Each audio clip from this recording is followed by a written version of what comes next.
The live cattle trade to Indonesia has been cleared to resume, but the Prime Minister hasn't heard the end of the matter. Labor MPs and crossbenchers are angry that the government hasn't made it compulsory for cattle to be stunned before they're slaughtered.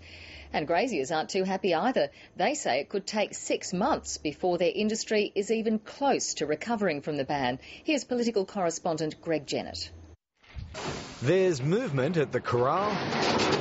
Cattlemen, but no cattle. Lifting the month-long ban on live exports to Indonesia has lifted spirits in the industry, but only from total despair to tentative optimism. It's taken a month to all but destroy the industry, and now it's been handed back to us and said, OK, you can fix it now.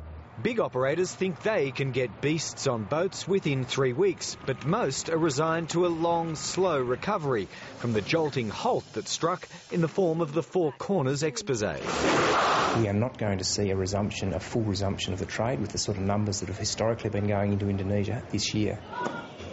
For customers there, the return of Australian beef can't come soon enough. Since they banned the imports, butchers said it was difficult to get supplies and that it would be very expensive. But here, distress over animal welfare is as high as ever outside the Prime Minister's electorate office and inside her caucus. What we're saying is that we have serious concerns about the resumption of the trade. Stricter welfare conditions will underpin each export permit from now, but the compulsory use of electrical stunning before slaughter isn't one of them, and that's a bare minimum some Labor MPs are vowing to fight for. We will be using the mechanisms that are available to us to continue to pursue the issue.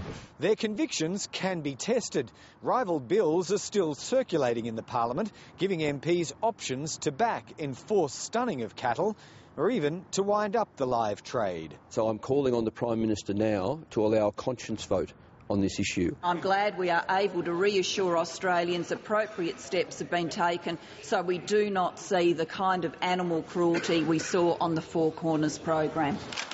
Not as reassuring as some would like. Greg Jennett, ABC News, Canberra.